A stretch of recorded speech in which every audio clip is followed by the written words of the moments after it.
Hey, if you're new here, I am Kira Ford. My channel talks about real estate tips and tricks and taking ownership of where you live and how you live. And so today we're going to be more on the how you live.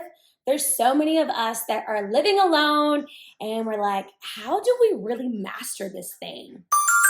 Creating a functional living space. So in my condo, how my house is set up, downstairs is my living room and my kitchen with a master bedroom down. And I also have a master bedroom up. I also have this space here, which is my office.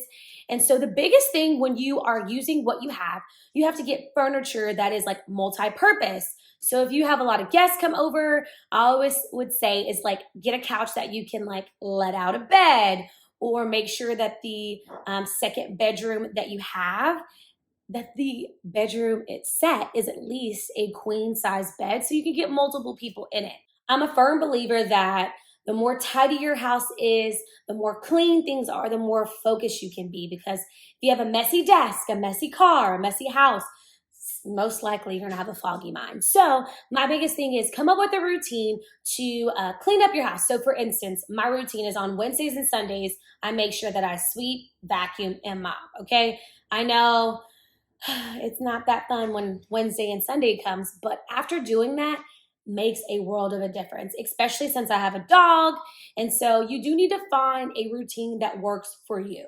Embracing financial responsibility, okay? So whatever house, if you're renting or if you purchase, what I like to do is I like to set a budget, okay? If you guys would like me to send over my like spreadsheet of like how I budget out every month, what are my expenses, I'd be more than happy to share that with you. But I do a budget on paper, I do a budget on my computer, and I make sure I check it every Friday. So my Fridays look like review my money, okay? Because I know a lot of us sometimes like to live above our means. And let me tell you this, it's the easiest way. It's actually a trap. Don't live above your means. Okay, guys? Don't do it. Like, buy what you can afford. If you can't buy it 3 times, you most likely shouldn't have it. Learn to pay your bills on time. What I do is I set up everything on auto pay. Bills pay themselves. So figure out when are all your bills due, put it on your calendar, set it up on auto pay if that's what you would like. And if you don't have it on auto pay, make sure there is a reminder, because the biggest way to drop your credit score is to miss a payment, okay? Longer than 30 days. Like that drops your credit score almost 75%, okay? So not only just like taking responsibility of your finances, this also helps you with your credit, okay? Which credit is so big when you actually have to purchase a home. Developing good time management skills. This is something that is still ongoing. I'm still becoming when it comes to this, because time management is so ideal. My favorite quote that I tell myself when it comes to time management is follow your schedule, not your feelings, okay? So if you guys have a digital calendar or a physical calendar, write things down. My biggest thing too is don't overbook yourself. Don't overextend yourself, guys, because there's so much stuff to do. However, when you say yes to something that's not important, you're saying no to something that is. And so I just say that my yes is so expensive that I have to really check my schedule before I can say, absolutely, I can do that. So really work on time management. Also, with time management, maybe come up with a morning routine, a night routine. We already talked about a cleaning routine. Routines are ideal. The more you can come up with structure, the easier, honestly, living alone becomes. And also, I almost forgot, we have to make time for self-care. I mean, we live alone. We're always, getting after it. If you're like me, you're someone who wants results. You're someone who is like always pushing forward. So also make sure you're taking that time to actually self-care.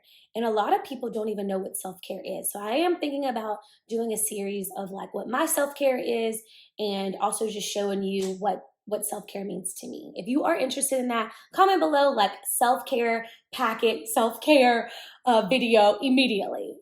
This is an important one. You have to enhance your personal security.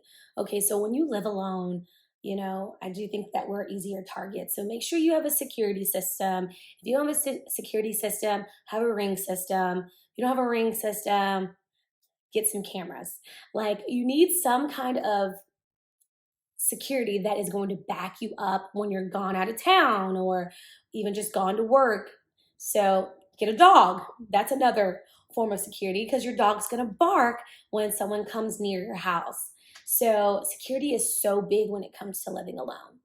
Self-resilience when it comes to everyday tasks. Okay, when I tell you guys I get tired of doing the same thing over and over and over, I do, but we have to kind of push through that. The everyday tasks are so annoying. So another habit that I created for myself is every single night before I go to sleep, I make sure all dishes are out of the sink. I just load them into the dishwasher. So come up with little habits that you do every single day that make the next day be easier. You want to thank yourself from yesterday to today. So I usually will put up the dishes. I'll pick up all Jake's toys and put them in his toy box. What else will I do? I'll make sure that all my blinds are closed. I close up the doggy door, make sure all doors are locked. I make sure that my porch light is on, and I do usually spray just because I'm big on like, I like waking up and like, it just smelling good. So come up with habits that your future self will thank you for. Nurturing your mental health.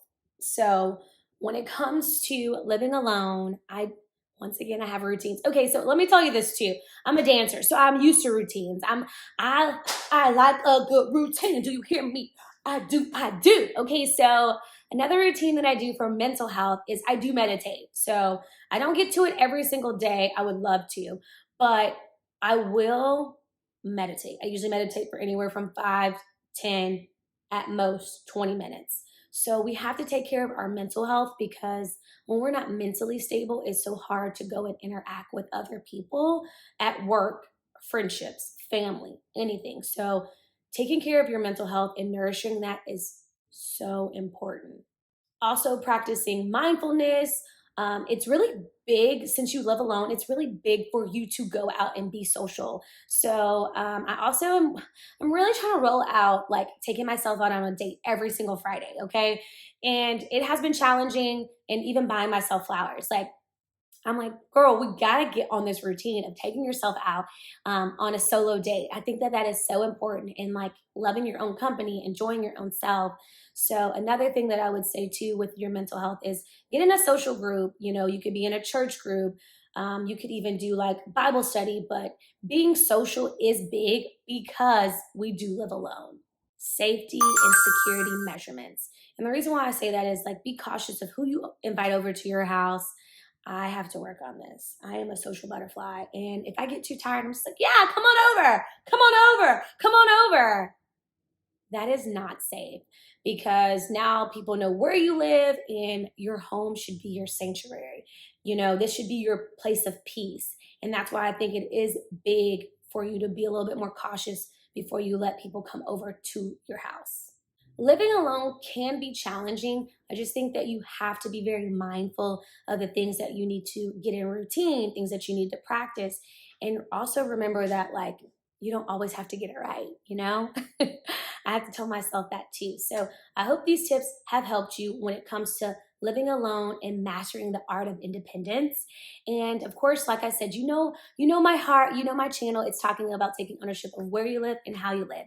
And if you know that I am your real estate cheerleader. And if you guys have any real estate needs or know anyone who does, please let me earn the opportunity to be their realtor of choice. I would love for you guys to, of course, send me an email or book a consultation, a 30-minute consultation. It's free. We'll talk about all the things that they need to be able to take ownership of where they live and how they live. And yeah, that's really it, guys. I love you guys so much. Stay tuned till next week. And guess what, guys? This is week, number 3 of me being consistent. Yes, I'm back on my journey because I've just had a lot of crazy things happen this year so far. So thank y'all for giving me grace. Thank y'all for sticking around. And I love you guys. Make sure you like this video or subscribe, or subscribe, and share this with someone who you believe needs it. All right, guys. I love you guys. Until next time. Oh my gosh, there she is. It's Kira Ford. Kira Ford. You don't know what? Never heard? Oh my God, she slays every time.